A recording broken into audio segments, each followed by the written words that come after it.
ngo Kayitare ngo yaba ngo yaragiye mu bintu by'abantu baryamana bahuje ibitsina, ibyo bintu nibyo? umuntu bashaka kumuvuga ibyo bashaka byose, ariko umuntu niwe wimenya. Mu mwaka w'2000 kugeza icyo gihe wavugaga na indirimbo zanjye zari hiti, bavugaga ko ntamara kabiri ubwandu ndaba napfuye. Bagenda banshira no ku bantu bakomeye ngo nibo mvukana nabo, ngo ni mwene wabo biki, rimwe nkajya mbura n'amahirwe ngo nimuha amahirwe ni mwene wabo na kanaka, ni mwene wabo na kanaka. So nibindi ni nk'ibyo, ni ibigambo. Hari abavuga ko ngi kuzimu ndi umwera iminati, ngi kuzimu nigererayo, impamvu ntagira imodoka nuko ariko ndisiyo bampaye. Gute umuntu aba afite amafaranga ntagira imodoka, ntagira iki bintu nk'ibi. Je mvugwaho byinshi cyane, ariko umuntu niwe wimenya. So hari n'abagiye bavuga ko ngo hari ishyirahamwe ngo ufite ngo washinze ngo rifasha abantu babana cyangwa se baryamana bahuje ibitsina. Iryo shyirahamwe se urumva nimba utabyemera iryo naryo ntago ryaba rihari? Iryo shyirahamwe ntaryo nzi mu Rwanda, ntabwo ndizi mu Rwanda. Mondestone ndayizi ni televiziyo ndemera, Mondestone ndayizi ni televiziyo ndemera, Mondestone you are my number one, Mondestone nukuri turakwemera. Yes, reka twongere tubasuhuze inshuti bakunzi ba Mondestone TV, twizere ko mumeze neza. Nimba utanameze neza kandi wihangane, nkuko twabibabwiye umunsi ibintu bimeze nabi ariko ejo bikagenda neza. Murabizi rero ko twiyemeje kujya tubashimisha, tubazanira abatumirwa batandukanye. Uyu munsi rero tudatinze, murimo murabona umuntu udasanzwe ariko musanzwe muzi mu ndirimbo, ni icyamamare. Kameramani rwose ambabarire abanze akora aka kazi ko kubanza kumunzumingira aho gatoya ahere ku nkweto. Twari tumukumbuye, abantu bakumbuye kumubona uko yambaye inkweto, ipantaro, ishati, ingofero nziza rwose, udukomo murabona ko utuntu two ku maboko uturimbisho ni fresh. Uyu rero ntago nirirwa mvuga ngo yivuge, yitwa Kayitare wayitare Dembe.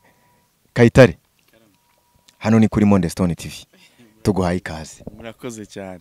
Kayitare wayitare Dembeza wa Dembeza la babambino, Afrika ni wowe mama, Afrika ni wowe data. Wow.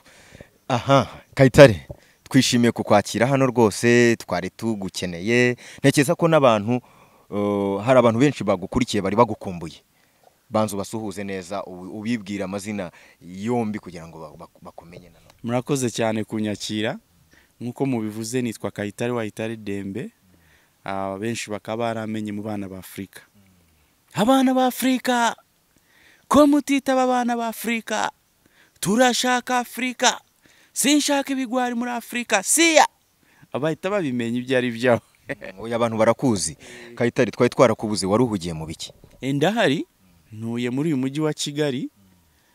N'indirimbo kandi zirahari. Mu mwaka washize nasohoye indirimbo, nanone hari izindi nasohoye zitwa zafata kumano, Anita, induriza umugore, amazi, izo zose zirahari. Afata kumano n'induriza umugore, amazi. Izo ndirimbo ko numva zijya komera nk'iza Brice Melody. Oya, amazi se abantu bose burya bakenera amazi yo kunywa mu gishanga, ahantu hose amazi yabuze burya ubuzima bwahagarara. Amazi adahari ibi byatsi ubona ntabwo byaba bisa gutya. Ibuka imvura itaragwa ejo bundi, ibi byatsi byasaga gutya, ariko byabonye amazi bita bisa neza. Aha. Yes, murumva ko rero ibintu bigiye kugenda neza cyane, ariko mbere yuko dukomeza ikiganiro ndabibutsa gukora subscribe kuri Mondestone TV ku batarayikora, munasharinga iki kiganiro kubera ko murabona ko turimo turashyira imbaraga nyinshi kugira ngo mu kubazanira abatumirwa batandukanye kugira ngo tubageze aha ngaha rero ntabwo byoroshye. Rero mujye mudushyigikira munasharinga ibi biganiro kugira ngo abantu bakomeze batumenye, ariko murabona ko turi mu kazi kose. Kayitare, harya ubu ngubu ugize alubumu zingahe? nta alubumu nyinshi ngira. Mfite nasohoye abana ba Afrika, yongera nsohora East Africa. Ni alubumu ebyiri gusa. Ego. None se kusa nkaho wacecetse muri ibi bihe, hari abahanzi benshi barimo kwigaragaza wowe utigaragaza, kandi nkaba mbizi yuko ufite umufungo, ufite ikofi, birapfira he? Oya, umufungo aho ngaho wabubeshye, kubera umufungo se wamenya ute ko ngufite? Nta muntu umenya ko umuntu afite umufungo, ubwe n'umenya ko uko ameze iwe. Hanyuma gusohora indirimbo ndazisohora, ariko nagira mbwira abantu ko genda umuhanzi, ntabwo ndi umuririmbyi. Genda umuhanzi, si ndi umuririmbyi. Igihe cyose nshobora gusohora igihangano bitewe n'impamvu runaka. Ni muri rwego rero ibihangano mbifite, kandi nanone nagira mbabwire wenda batabizi, ni jewe wazanye impinduka mu muziki w'abantu bakiri bato muri 2004. Muri 2004 nahise mpindura umuziki w'u Rwanda uko wari umeze, nzana umuziki ugezweho. Icyo gihe nari nkiri muto, nari urubyiruko ndi muto. Icyo gihe ngira ngo nzana z'abana b'Afrika, zamujye mukundana, abantu bumvaga ko ntari umunyarwanda. Ariko ni byiza ko abantu bajya bemera ko umuntu w'umunyarwanda ashobora gukora ikintu cyiza kitakwitirirwa abandi. Icyo gihe rero byari bikomeye cyane. Nashoboye guhindura umuziki uko wari umeze, n'abandi bagenda batinyuka, aba KGB, urubyiruko rwinshi aho rwahise ruza runkurikira. Rero mutekereze n'urwo rwaje runkurikira, abenshi ubu ngubu ntibacyumvikana. Bivuze ngo twari dufite ibihe byacu. Ibyo bihe niko bimera ku muhanzi. Umuhanzi agira igihe cye, akakavaho, hakaza abandi. Ariko ntibivuze ko ubuhanzi buba burangiye, keretse yatari umuhanzi, ari umuririmbyi. Yari umuririmbyi ho birarangira, ariko umuhanzi ntibijya birangira, ntibijya bimuvamo. Kwa kundi bavuga ngo ukivamo ntikikuvamo. Rero ubuhanzi ntibushobora kuvamo. N'ubu ufite ibihangano, n'ubu ufite indirimbo iri muri studio kwa Elizabeth iriyo. Ego. Hari igihe wigeze kugera murahitinga cyane muri za 2005 gutyo, nimba ntibeshye. Noneho nyuma yaho tubona ugivinze up. Hari abantu tuye twumva bavuga ko muri industry, muri uru ruganda rw'umuziki n'amaroza arakora. Umuhanzi akaza akabona urimo uraturendinga, akakuzimya we agaturendinga. Wowe ntago baba barakugiriye mu bapfumu bakakuzimya? Jewe kubera ntaza abapfumu aho baba, sinjya nabijyamo rwose, burya sinabyemera.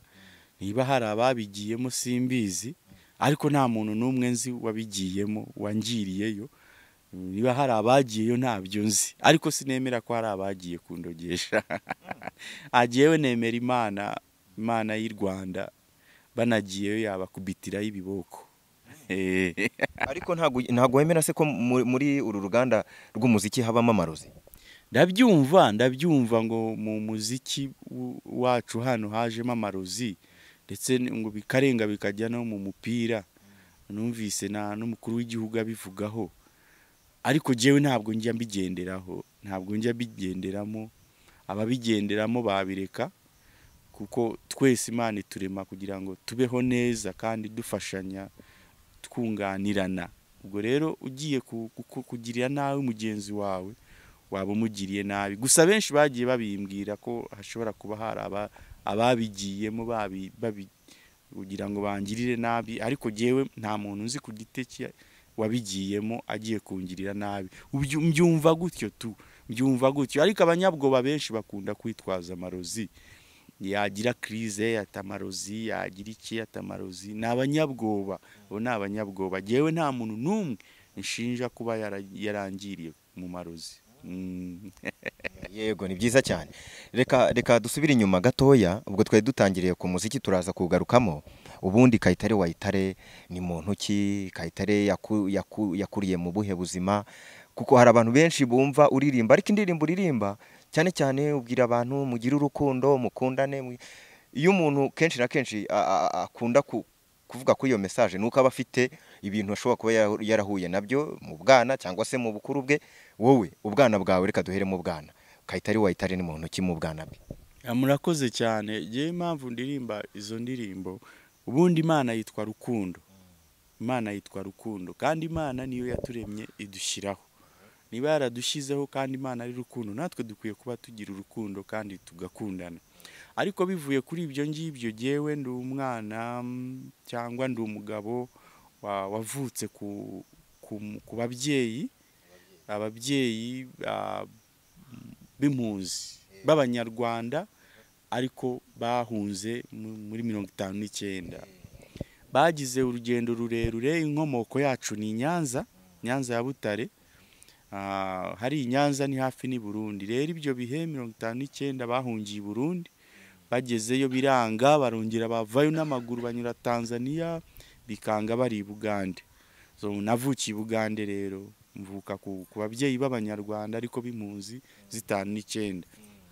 Tuvumvukira mu buhunzi, ariko ku myaka 6-5 ababyeyi, umwe w'umugabo aza gupfa. So ababyeyi banje na abatunzi b'inka, nkomoka mu babyeyi b'abatunzi b'inka. Anje umugabo amaze gupfa, bari bamaze kwiyubaka. Mama wanje arajaminga, agira trauma ayigize, hatangira kuba ibibazo. Imitungo, inka kitangira kugenda hari abandi babyitwarira. Mu mwaka wakurikiyeho wundi mama wanje nawe arapfa. Bivuze ngo jewe ntabwo nzi papa, sinzi na mama, ntabwo nigeze mbabona. Ntabwo nababonye. So ubwo bamaze gupfa rero twafashijwe n'abandi bantu bapfiriye Bugande, ababyeyi. Muri za 80 ngira ngo nakangahiyo niho bapfuye, na 85 iyo ngiyo na 5 nibwo bashobora kuba barapfuye. So ubwo rero twafashijwe n'abandi banyarwanda nabo b'impunzi, ariko tuza kumenya ubwenge neza je na mushiki wanjye turi muri Tanzania. Bashiki b'Abanyarwanda bigaragara ko bari bahunze intambara yo kubohora Uganda, Museveni ari mu ishyamba, bahungira Tanzania. So tuburana n'abandi bakuru bacu, ariko tuza kugera igihe bakuru bacu baradushakisha, badukura Tanzania, dusubira muri Uganda, dusubira muri famille, badushyira ku ishuri, twigisha gusenga, batwigisha ubuzima uko bugenda. Nuko nguko rero. Ni ukuvuga ni we bucura iwanyu mu bana biwanyu? Oya, mfite mushiki wanjye witwa Sara. Witwa Sara niwe bucura. Kamvuge ko ndi bucura mu bahungu. Ni ukuvuga ngo mwavutse muri abana bangahe? Twavutse turi abana 8. Umwe yarapfuye, yagize ikibazo arohama muri Victoria. Ararohama. Ubwo rero turi 7.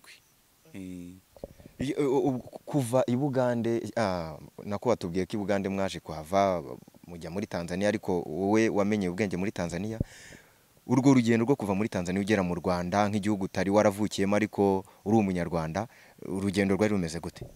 Oya, twamenye ubwenge turi muri Tanzania, ariko bakuru bacu bari muri Uganda baza kuza kudushakisha muri Tanzania, dusubira muri Uganda. Nuko nari mbivuze.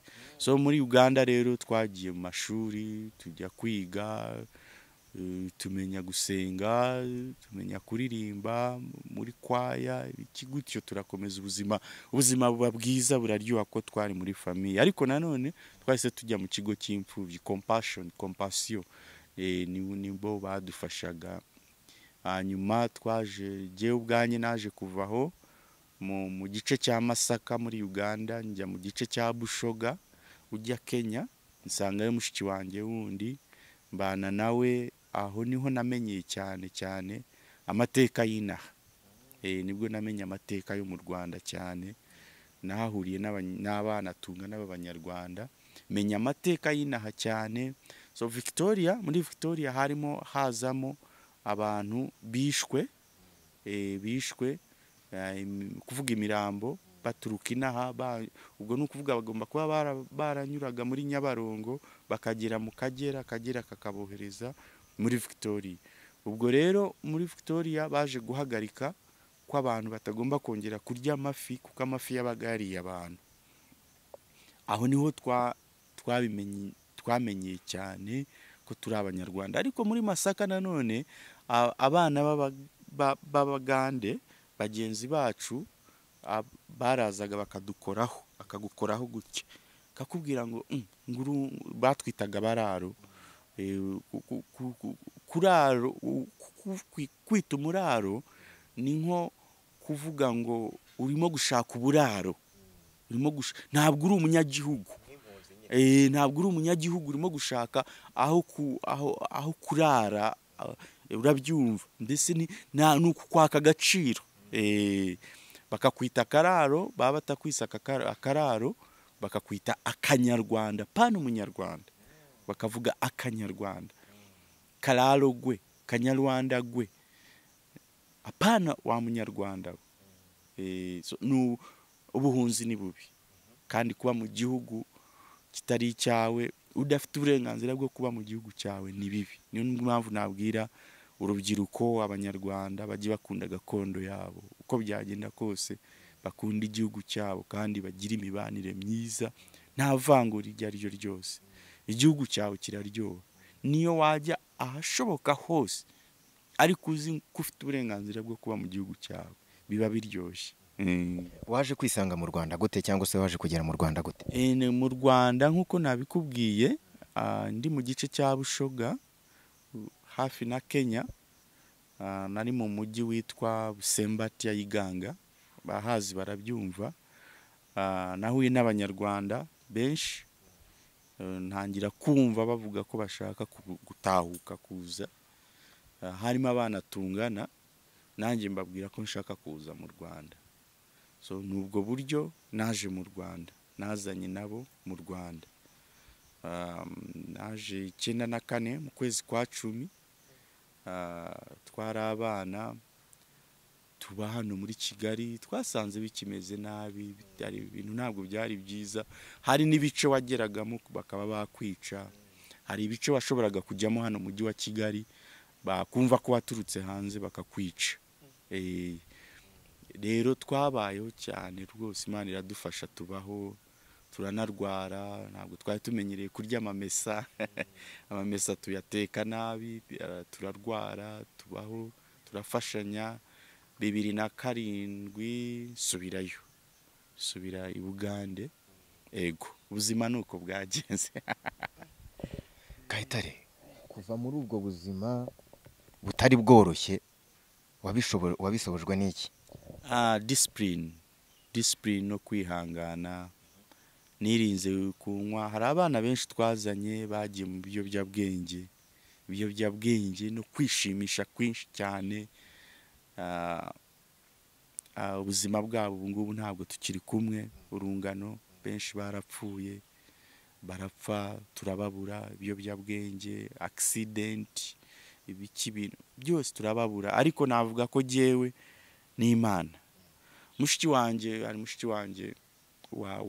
wamfashije kundera, yantoje ikintu cyo kwihangana no sinzi ukuntu nabivuga, kubona kanaka yambaye neza ukifuza ko wamera nkawe vuba ako kanya. Uramfashije, urakoze cyane. Rero jewe nashoboraga kwihangana. Iyo urebye ubwo buzima bwose wanyuzemo Kayitare, nta kantu ka depression cyangwa ka toroma byigeze bikugiraho? Iyo utekereje neza ukareba ubuzima wanyuzemo, ukareba wenda naho uri ubu ngubu, nta kantu wenda utekereza ukavuga uti depression yigeze kumbaho wenda mu gihe runaka? Trauma ntabwo ushobora kunyura muri ubwo buzima ngo ubure trauma. Nk'ubu mwana wanjye akunda kumbaza ba nyogokuru bari bameze bate, sinshobora kumubwira ngo bari bameze bate. Kongera kambaza ati se i Nyanza aho dukomoka nyaho aho ubutaka buri urahazi, nkamubwira ni ntabwo mpazi. Usanga nyine hari utuntu runaka. Ubupfubyi burakurya kugeza ku myaka 100 ugize amahirwe kuyigezaho. Ubupfubyi bukikurya buguhekenya buguhekenya bukurya iyo wabaye imfubyi ukiri umwana. So trauma rero ntishobora kubura, ariko turagerageza, ukagerageza kuyirwanya kugira ngo nawe ugende nk'abandi. Ego. Uyu munsi ufite abana? Mfite umwana umwe witwa Kayitare Hirwa Davasanyu. Umwana di uzana mutwereke tumusuhuze. Ni umwana wawe? Kubera iki bigutangaje? Kubera iki? Impamvu njye bintangaje, urumva nanjye mba muri iki gisata cy'imyidagaduro, numva byinshi, gira gutya nkamva amakuru hariya, abandi bakavuga biriya, ariko niyo mpamvu wumva ndimo ndakubaza ibi bibazo bigiye bitandukanye. Umuntu wari ugukumbuye neza washaka kumva Kayitare wayitare wa nyawe, nuwumva iki kiganiro tugiranye cyangwa se turimo kugirana, hari impamvu ndimo ndabikubaza. Rero kuba ufite umwana nabyo ntekeza yuko hari n'ubwa mbere hari ubitangaje. Oya, ntabwo ari ubwa mbere mbitangaje. Njya mbitangaza. Mfite umwana rwose yagiye mu wa 5 segondere. Yabaye n'uwa mbere. Umwaka wose yagiye aba uwa mbere. Abana mu Rwanda. Ari mu Rwanda. Nzamukurikiza narangiza uwa 6. Byiza cyane Kayitare. None Kayitare, njye nishimiye kuganira nawe cyane. Utangira ubu buhanzi rero, ni iki cyagupushinze cyane kugira ngo uze mu muziki? Cyambere byari bindimo. Ubuhanzi bukubamo. Ntabwo wowe uba mu buhanzi. Ubuhanzi bukubamo kandi bukagusunika. Rero muri uko kutahuka mu gihugu, abakuru bacu b'igihugu, abayobozi batubwiraga kubaka igihugu, bakadukangurira ubwiza bw'igihugu cyacu. Muri iyo myaka yacu mitoya, twari urubyiruko ruvuye hanze rutahutse, hari n'urundi rwari hano, hari n'urundi ruvuye Tanzania, Amerika, hose impande zombi, impande nyinshi zari zihuriye hano, hari n'urubyiruko rwa hano. Bamwe muri twe twari tuzi Ikinyarwanda neza, twaracyumvaga ariko ntitukivuge. Rero abayobozi bacu beza b'igihugu bifuzaga ko urwo rubyiruko ruba hamwe, rumenyana, rugakorana ruri hamwe, nta kwivangura ngo twaturutsa. Habayeho rero kuduhuriza, nkatwe bari batuye mu mujyi wa Kigali, baduhurije hari umujyi ukorera, icyo gihe byitwaga PVK. Turahura, badushyira mu magroup, buri muntu noneho mu byo ashoboye, wenda kuririmba, wenda gukina théâtre, kuvuga imivugo, iki jewe nisanga ndi mu kuririmba. Ndetse mpita nayobora urubyiruko bitewe nuko bambonye icyo gihe rero, ubwo urumva twari dufite amahirwe yo kuba noneho duhuye tungana. Dutangira kugenda buri muntu agahanga karirimbo, niho nahimbiye indirimbo mujye mukundana rubyiruko. Mujye mukundana rubyiruko, kwangana ntacyo bimaze, munsi mwakundanye rubyiruko, nibwo muzagira amahoro. Urumva ko yavugaga amahoro. Icyo gihe twari dukeneye amahoro, kandi n'ubu nyine turacyayakomeje. So gutyo rero buhoro, 98 namenyanye na Mavenge Sudi. Mavenge ndamwishimira, ariko icyo gihe natinye kumusuhuza, ahubwo mugenda inyuma, nzenguruka muri uwo mujyi wa Kigali muri inyuma, mwitegereza afite gitari. Agenda n'amaguru.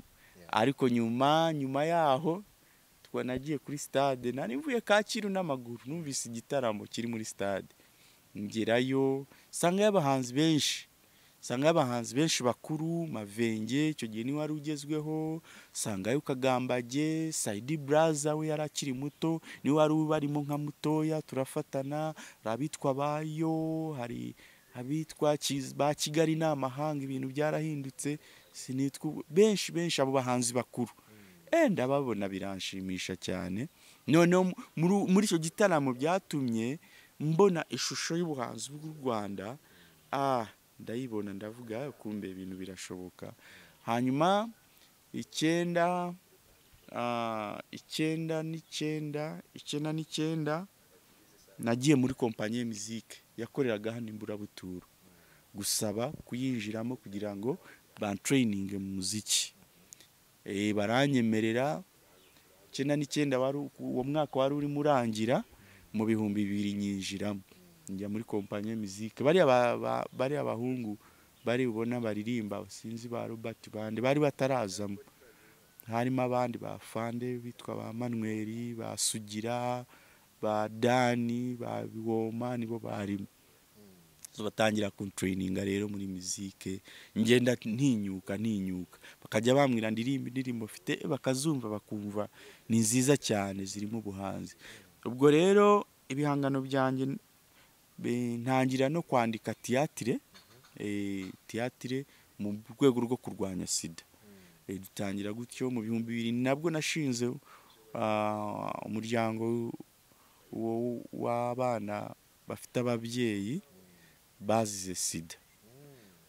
So uwo muryango rero waje gufasha abana benshi cyane, ariko nabwo bishingiye ku buhanzi. Turakomeza ngeze rero 2003 nibwo nabonye ubushobozi bwo kujya muri studio. Hari bamfashije mfashwa na Pakfa ubu yitwa Imbuto, mfashwa na Norwegian Church Aid. Nabo ngabo ndumva ari abo ngabo bamfashije banyishyurira album Imana iramfasha irakundwa. Ntabwo byari byoroshye hano amastudio ntiyari yoroshye, nanjye nta experience nari mfite yo muri studio yo kumenya bigenda gute, ariko nagiye ku mugabo mwiza cyane witwa Jados acuranga solo, mushobora kuba muziranye, ni umuhanga muri solo, niwe wamfasha akaboko aragenda ngeza ku producer mwiza cyane. Icyo gihe studio yari hari nziza ni ya Alon Tunga. Niho nakoreye rero, niyo mpamvu niyo wumvise ziriya ndirimbo zanjye za kera sound yazo iracyari nziza cyane. Okay. Sasa urumva ko urugendo rwari urugendo rutoroshye ariko rwiza nkurikije uko abantu bari bagushyigikiye mu muziki. Uyu munsi ikintu cyakubayeho mu muziki Kayitare kikagushimisha, urabona abahanzi benshi, hari uvuga uti ngiye nujuje arena, ngiye bantumiye anaha, ikintu cyakubayeho mu muziki ibihe wagize bidasanzwe utazibagirwa ni nk'ibihe? Igihe ntazibagirwa naririmbiye icyo gihe hari habaye inama y'abadepite ba East Africa yabereye mu Rwanda. Rero nyakubahwa Perezida Kagame araza, niwe wari umushyitsi mukuru, barimo basoza hariya muri Serena. Narishimye cyane ko naharirimbiye za East Africa, ku buryo byanshimishije ko nabo barishimye. Byanshimishije kamubwire nka bitatu. Nashimishijwe na album yanjye Abana ba Afrika kuba yarakorewe fundraising muri Amerika, hakavamo amafaranga afasha imfubyi. Izo mfubyi bukaba zarabaye abagabo, havuyemo imfubyi. Icyo gihe bari imfubyi ari abana, babaye abagabo, barubatse, barishoboye. So birashimishije cyane yibona abantu wunganiye ubu bishoboye, birashimisha. Ikindi ni igitaramo i Burundi Burundi ibi office ya First Lady y'u Burundi uriya wavuyeho yarantumiye i Burundi njya gucurangayo kwigisha urubyiruko rwaho nabo kumenya kwishyira hamwe bagakorera amakoperative bari bamaze kuva mu bihe bibi by'intambara none hari ukwigisha urubyiruko rwaho rumenye gukorera muri koperative kandi rurwanye na sida. So njyayo ngomba gukora igitaramo kimwe ariko ngezeyo barishima banyongera ibindi bitaramo bitatu iminsi barayongera. Icyo gihe rero nabyo byaranshimishije, harimo byinshi byashimishije cyane. Hagiye nabonye mishuti, nabonye miki, ubuhanzi ni bwiza. Amafaranga yose ntago yabonye, ubu ntago amafaranga yabonye Kayita. Ikijyanye n'amafaranga ntabwo ndi bukivugeho. Umuhanzi yahanga aharanira igitekerezo cye kujya hanze, ntabwo buryo umuhanzi intego yaba ari amafaranga. Niyo mpamvu ntari buyavuge nubwo ari meza. Umuhanzi ashimishwa no kumva message yagiye hanze, ndetse ari nacyo cyambere nakabaye navuze cyanshimishije ko message yanjye yatambutse cyane. Reka ntigire n'icyambere cyanshimishije cyane. Ego byiza cyane. None se Kayita, uyu munsi inzozi zawe wari ufite mu muziki wazigezeho?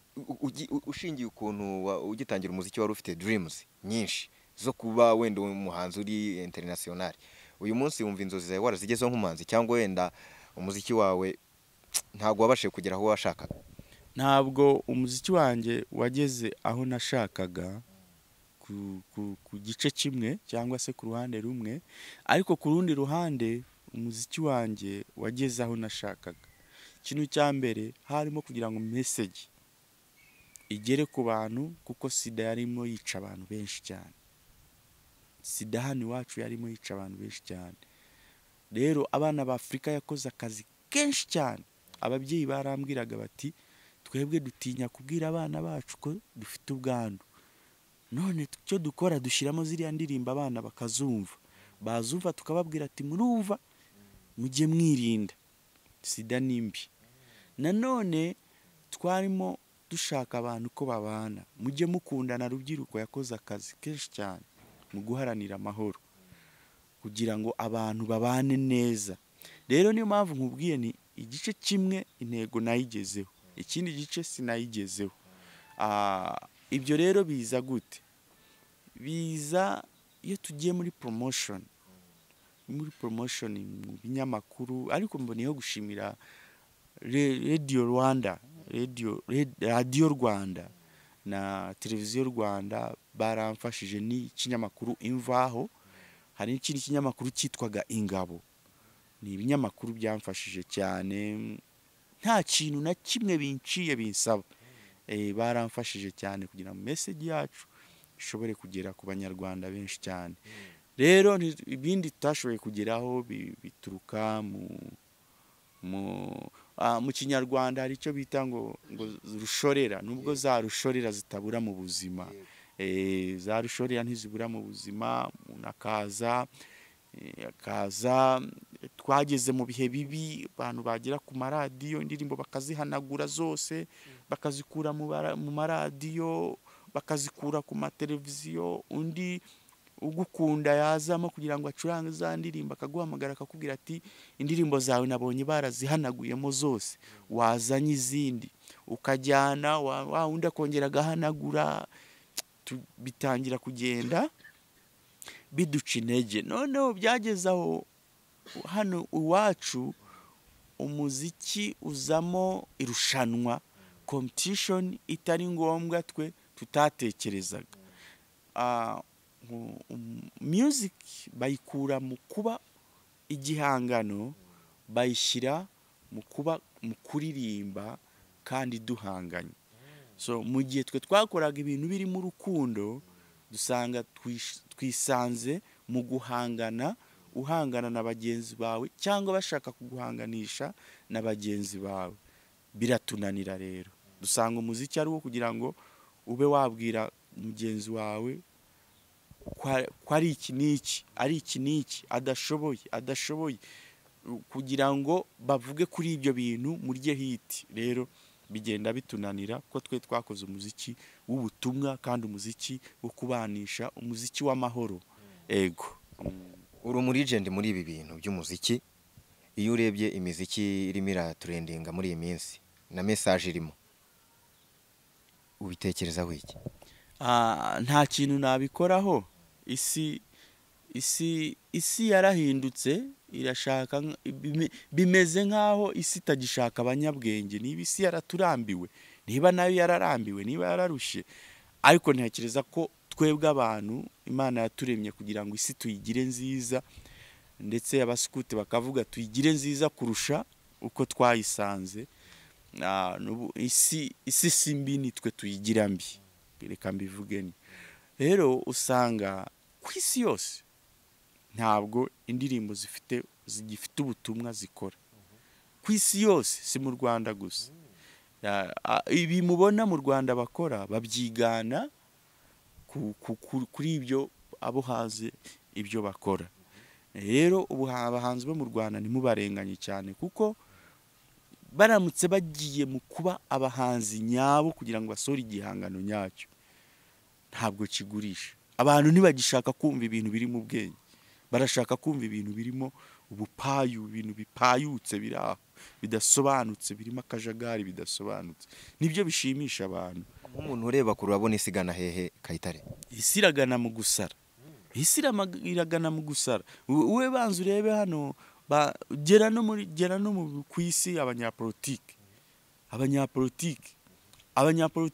bari seriye. Hano muri Afrika dushigaje bakeya, baravuga ibintu biri seriye, babandi batari seriye bakabyanga, ntibashaka kubyumva. Nk'ibibazo dufite hano, ushaka kubona nk'ibibazo bya Kongo, ibibazo biri hano iwacu hano muri Kongo, ibibazo birirengagizwa.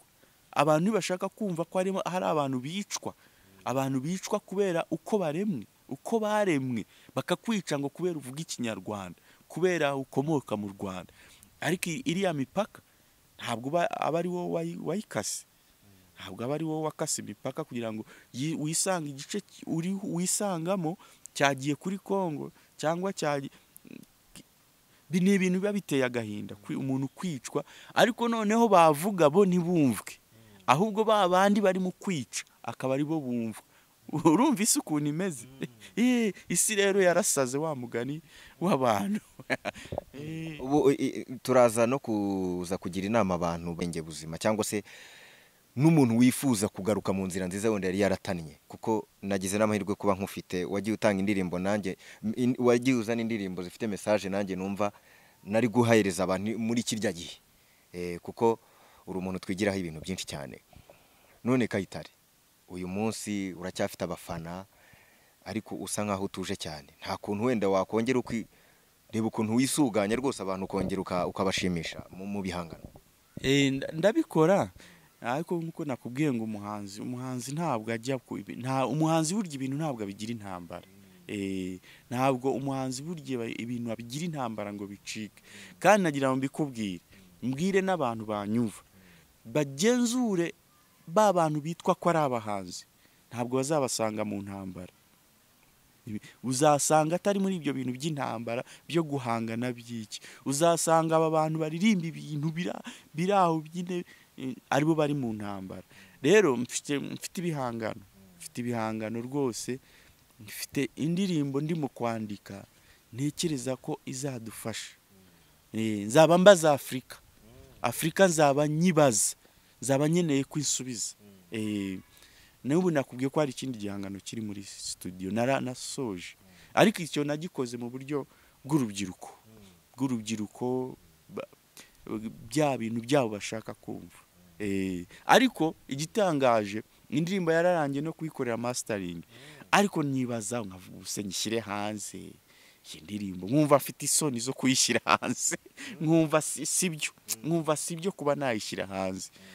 Ku buryo maze no kubaza mu producer wayikoze n'undi muntu w'inshuti yanjye w'umuhanzi, mubwiranire kiriya ndirimbo nyitange.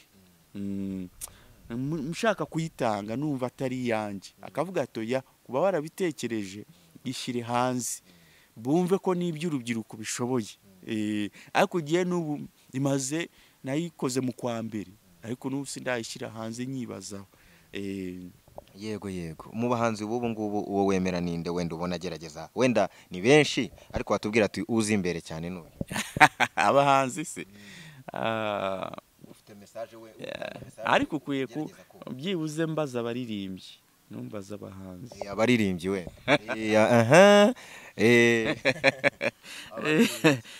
bose bararirimba neza rwose urabona nk'iri shuri rya Nyundo ryarafashije cyane hari abantu bacuranga amagitari ibyuma twebwe twatangiye bidahari hari n'abantu baririmba neza dufite abana baririmba neza ariko benshi bararimba neza ntabwo ndivuge ngo uyu abahari bose bararimba wari ko nkubajije abahanzi ukavuga ngo mvuga abaririmbyi abahanzi urabona nta bagihari abahanzi dufite ikibazo cy'uko abahanzi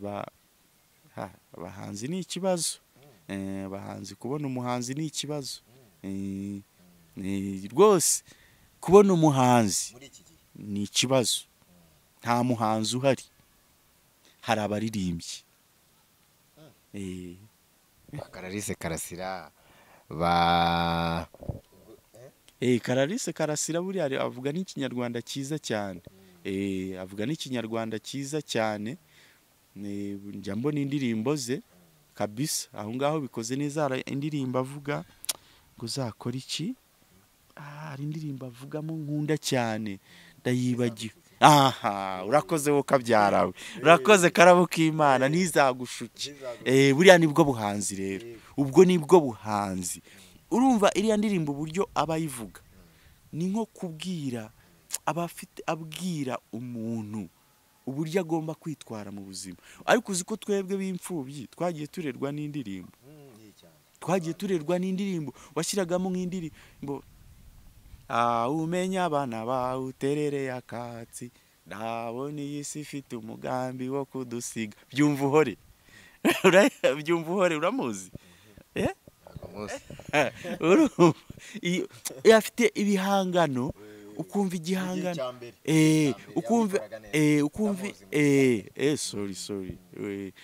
wumvaga icyo gihangano ukumva kiragufashije ibihangano bye byiza bigufitiye akamaro warabyumvaga ibitari ngombwa hari aho yinjiraga nawe byajaguye ukumva abikoze nabi ukumva hari igice agiyeho hari umuntu witwa Kafero rero w'i Bugande indirimbo ze zaramfashije cyane jewe narazumvaga kakubwira ati kumva ni byiza cyane arakubwira nk'ahari papa wakubwira ariko reka nagushimire Kayitare nkushimire ko uri intore ya nyayo utajya uteshuka ku cyo wiyemeje ariko tunagaye umuntu ushobora kuba ari umuhanzi akivanga mu bintu bitamureba ikintu umuhanzi kiba cyaramuhagurukije ni ugutanga message nyine igira ubutumwa ihereza abantu iyo uri umuhanzi rero ukajya utangira no kujya mu bindi bintu bitanakureba ugatangira kujya mu bintu byo kuba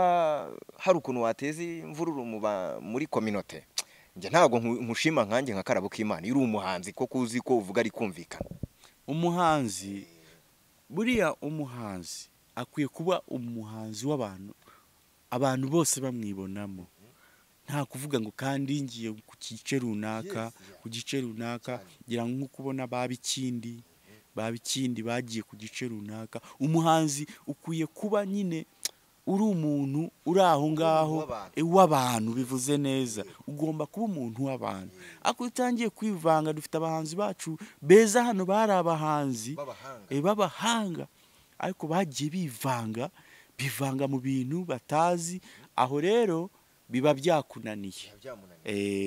byakunaniye ugiye kuba umuhanzi ubura inganzo ugiye kuba umuhanzi ubuze inganzo nta nganzo ufite utangiye kubogama utangiye kugira rero umuhanzi nyawe ntakwiye kuba avangitiranya ibintu biri aho ngaho none se Kayitare iyo urebye urubyiruko rw'uyu minsi n'urubyiruko rwa kera rwo mu minsi itambutse urabona byibura hari kirimo kujyamo urabona ryavangura avugaga ati ntimukangane n'iki urabona hari kirimo ari ibintu birimo biragenda neza cyane ntikabura ariko gaturutse mu babyeyi uburozi buva mu babyeyi mu rugo hariya mu rugo bahita gute muri saro mu rugo muri saro ku gicaniro niho uburozi burya bwangiza urubyiruko buturuka naho ubundi urubyiruko muri iki gihe n'abana beza cyane nta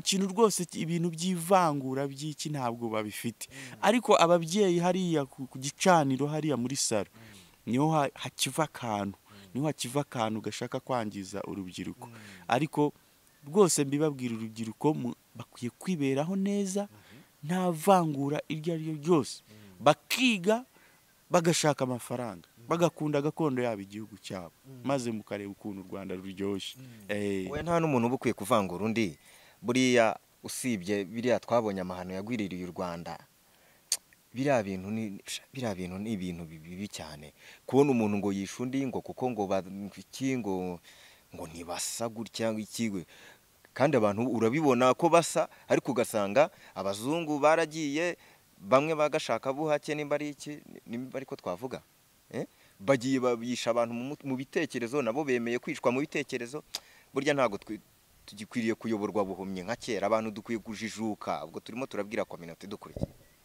ego abantu dukwiye kujijuka nyakuba perezida wacu ahora dukangurira kureba kure rero urubyiruko rukwiye kureba kure ibintu byandikwa bakajya bamenya kubishishoza bakajya bamenya kubisobanukirwa cyane cyane abantu baba bari mu mahanga basebya igihugu bavuga ibintu bidasobanutse abo ngabo bakabamagana ntibafate ibyo bababwira kuko bo bamwe muri bo ni abasaza barimo gusaza ariko urubyiruko ruracyafite urugendo rurerure rero ikintu cyaha amahoro urubyiruko cyane cyane ko ari bo bayobozi b'ejo ni ukuba bari hamwe nta vangura iryo ari ryo ryose kandi bazize uko umuntu yavutse aremwe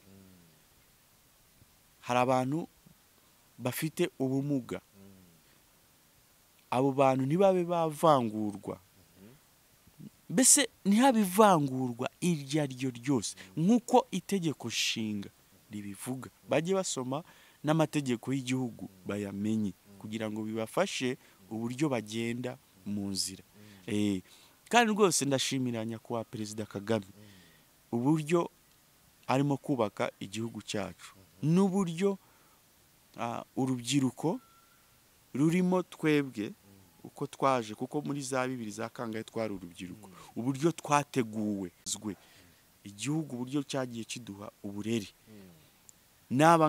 abangaba turi mu kubyara jewe umwana wanjye ndamubwira ntuzagire ivangura iryo ari ryo ryose kandi ndashimira Imana kuko abyumva rero aba bayobozi bacu batureze neza nta vangura iryo ari ryose badushyiramo urubyiruko babifate nk'amahirwe twahawe cyane kuri byiza cyane rwose ko ufite imyumvire nk'iyo kandi no mu ndirimbo zawe abantu bazizi n'ubundi ni kusanzwe wowe inama zawe urazihorana no mu ndirimbo n'ahantu wicaye abantu bakwiye kuba bakurikiye iki kiganiro batarambiwe kuko ibiguturukamo ni byiza nibifasha abantu rero ndagira ngo mbwire n'abantu bakunda gutumira abahanzi ujye ubanza unarebe umuhanzi utumiye unarebe ibintu ugiye kumubaza nimba atari ibintu by'ubupumbavu utumiye umuhanzi yarihirinze kugira ngo agire ahagera ugiye kumubaza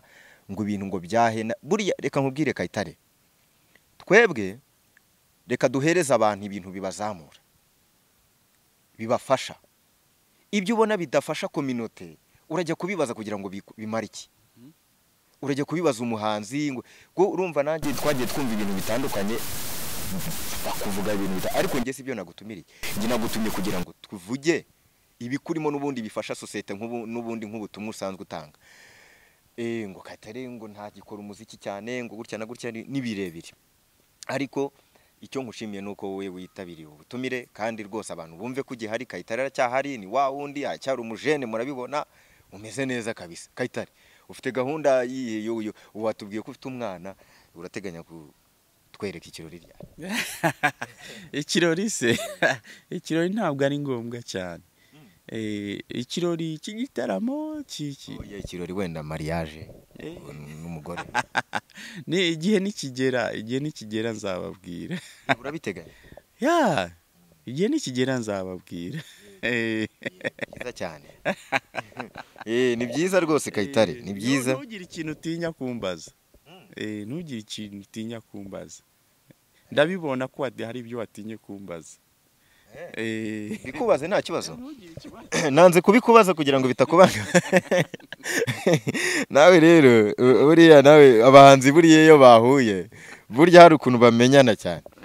Hari ibintu twagiye twumva bitrendinga ngo Kayitare ngo yaba ngo yaragiye mu bintu by'abantu baryamana bahuje ibitsina. Ibyo bintu nibyo? Umuntu bashaka kumuvuga ibyo bashaka byose, ariko umuntu niwe wimenya. Mu mwaka w'2000 kugeza icyo gihe wavugagana indirimbo zanjye zari hiti, bavugaga ko ntamara kabiri ubwandu ndaba napfuye. Bagenda banshira no ku bantu bakomeye ngo nibo mvukana nabo, ngo ni mwene wabo biki, rimwe nkajya mbura n'amahirwe ngo nimuha amahirwe ni mwene wabo na kanaka, ni mwene wabo na kanaka. So nibindi ni nk'ibyo, ni ibigambo. Hari abavuga ko ngi kuzimu ndi umwera iminati, ngi kuzimu nigererayo, impamvu ntagira imodoka nuko ariko ndisiyo bampaye.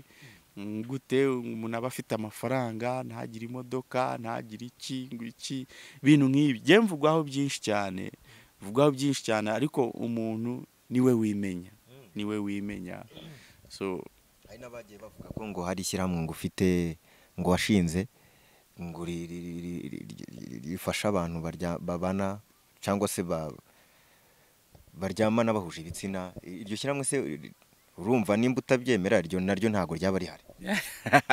Iryo shyirahamwe ntaryo nzi mu Rwanda, ntabwo ndizi mu Rwanda, nta nubwo ribaho. Kandi igihe ntabwo mfite ishyirahamwe, igihe mfite NGO, mfite organization ni ikigo cy'uburenganzira bwa muntu n'ubuzima. Uburenganzira bwa muntu n'ubuzima birumvikana neza. Umuntu niba yaravutse afite ubumuga, afite uburenganzira bwo kubaho nk'umuntu, nk'umunyarwanda. None se Kayitare uyu munsi iyo NGO yawe urumva ukurikije aho wahereye nahegeze uyu munsi, urabona hari ikintu ikunganiye, hari ubushobozi urimo urabubona cyangwa uracyakeneye abapartnership? Ikiriya ni ikigo cy'uburenganzira bwa muntu n'ubuzima. Igihe cyose umuntu aje afite ikibazo runaka, nta kibazo, kandi ni ikigo cyemewe n'amategeko, gifite ubuzima gatozi. Ni ikigo gifite abavoka, gifite abajyanama b'ubuzima biki, abashaka udukingirizo baraza bakadufata. Abana babita abana, aba bantu bakunze kwita ngo abayaya, ngo ababoyi, barahohoterwa bagafatwa ku ngufu, bakabanduza, barangiza bakamwirukana batamuhembye, bagakora iki? Araza tukamuha umwavoka. Umwana wasigaye ababyeyi be barapfuye, wenda agasigara n'umugore wa kabiri, bagashaka kumutwara inzu cyangwa ubutaka, araza tukamuha umwavoka, tukabagira inama. Abagabo bahohoterwa n'abagore babo baraza tukabagira inama, n'abadamu bahohoterwa n'abagabo babo baraza tukabagira inama ku mpande zose zishoboka. Abashaka kugirwa inama mu mategeko barenganyijwe baraza tukabagira inama. N'ibyo ngibyo nta bindi. Turakorana n'abantu bafite ubumuga, turakora n'abantu bafite ubumuga kubunganira mu ngingo ziba zaravuye ku mubiri. Ni ikigo gisanzwe, ni ikigo gisanzwe, kandi n'abo ngabo bakunze kuvuga ngo nukomeze, nabo ni abantu bafite icyo bashaka gufashwamo, baravutse muri ubwo buryo, baraza. Wari wumva igihugu se cyabirukanye? Wari wumva igihugu hariho cyahohoteye? Ni ukuvuga ni uko ari umunyarwanda, bamuha agaciro nk'umunyarwanda. Aje rero mu buryo bwiza buzima budahungabanya umutekano w'igihugu, budahungabanya abanyarwanda, nta kibazo rwose. Aje atari byo yegamiyeho, aje mu gufashwa bisanzwe nk'abo mufasha bafite ibibazo, ushaka kumugira inama, ashaka ubukingirizo kugira ngo bikingire batandura, nta kibazo, turabubaha. Yego. None se Kayitare, je nukuri nanezerewe kuba waje mu kiganiro, nanezerewe byatari. Rero reka wenda tugana ku musozo, birashoboka yuko hari ikindi wumva watangariza abantu bagukurikiye. Sinavuga ngo n'abanyarwanda gusa, nabo baragukurikiye cyane, n'abandi bantu benshi bagukurikiye ku isi. Gira ubutumwa ubahereza, ubundi nkureke kuko wanambwiye ko ufite gahunda nyinshi, nta kukubona ntabwo byoroshye. Abantu batagira ngo kubona Kayitare ni ibintu byoroshye, ukampamagara ngo Karabo ngo ma nimero ngo ya Kayitare ngo nabonye ngo mwice, ntago ngewe ndabagigira, ushobora kuba maze nk'amezi 3. Ariko Kayitare, gira message uhereza abantu bari bagukurikiye cyangwa se banagukunda. Mwe bamvuga neza, nagenda bakamvuga nabi, ngo Kayitare aragiye ntazagaruka, icyorezo sida kiramujyanye, bareke bavuge bazaruha, acana naho. Niyo message. Rwose ibyo kuvuga ngo sida yisha umuntu, oya, tujye tureka ibintu by'amagambo. Hari abantu bihaye kuvuga, umuntu akakuvuga atanakuze akakubeshyera n'ibiki byose. Kayitare, ndumva twagushimira. Nandi abashimiye Karabo k'Imana, nubwo hari bagenzi bacu sinamamenya amazina, abatekinisiye ndabashimiye cyane, aba basore babiri. Karabo k'Imana rwose ndagushimiye cyane, kandi rwose ni respect kuri wowe cyane. Nubwo nari ngiye kugukwepa, nari nguhamagaye ntiwafata telefone, nigendeye, ariko rwose ni respect, kandi abanyarwanda ni respect. Abanyarwanda bakunda igihugu cyabo, bakundane, bakunda Imana. Namwe abanyamakuru kandi murakora cyane, mukora akazi keza. Yes, urakoze cyane. Rero turagushimiye, n'abantu mukurikiye iyi TV, mujye mukunda igihugu aho uhereye, waba uri umurundi, waba uri umurusiya, kunda igihugu, nta burenganzira ufite bwo kwanga igihugu. Mukunda igihugu, mukunda ababayobora, kandi mubakunda atari byo kubikundishwa, mubakunde, kuko na Bibiliya iravuga ngo ubuyobozi cyangwa abayobozi, nge sinemera izina ubuyobozi, abayobozi, nta muyobozi w'ubuyobozi. Nta muntu ubukwiriye kugira gute kwanga umuyobozi, kuko abayobozi bashyirwaho n'Imana. So dukunde igihugu cyacu nk'abanyarwanda, n'abayobozi bacu, dukunde ingabo z'igihugu, dukunde abantu bose bakora mu bintu bijyanye n'umutekano, kandi dukomeze dushyigikire Kayitare, tumurebera indirimbo ze. Channel yawe ari kubundi yitwa ngucya? Kayitare wayitare dembe. Bagende mongere bakwenjoyinge ku ndirimbo zawe. Kayitare yakoze ibintu bikomeye cyane, numwe mu bantu bafashije abantu bafite ibikomere, abantu bakiva muri genocide, abantu bari bababaye bageze. Ariko kubona umuhanzi nkaya nawe wahuye n'ibyo bikomere, ukaza ukaganiriza abantu mu ndirimbo, ukabahumuriza, wakoze igikorwa cy'ubutwari. Rero turabashimira wowe, ba Mnyancoza Dedone, ba Masamba, Maria n'abandi ba Cecile Kayirebwa, abantu mwese mwagiye mukora muri kiragiye, muri intwari cyane. Murakoze cyane. Yes. Mwakoze cyane kurikira Monde Stone TV, nakagaruka.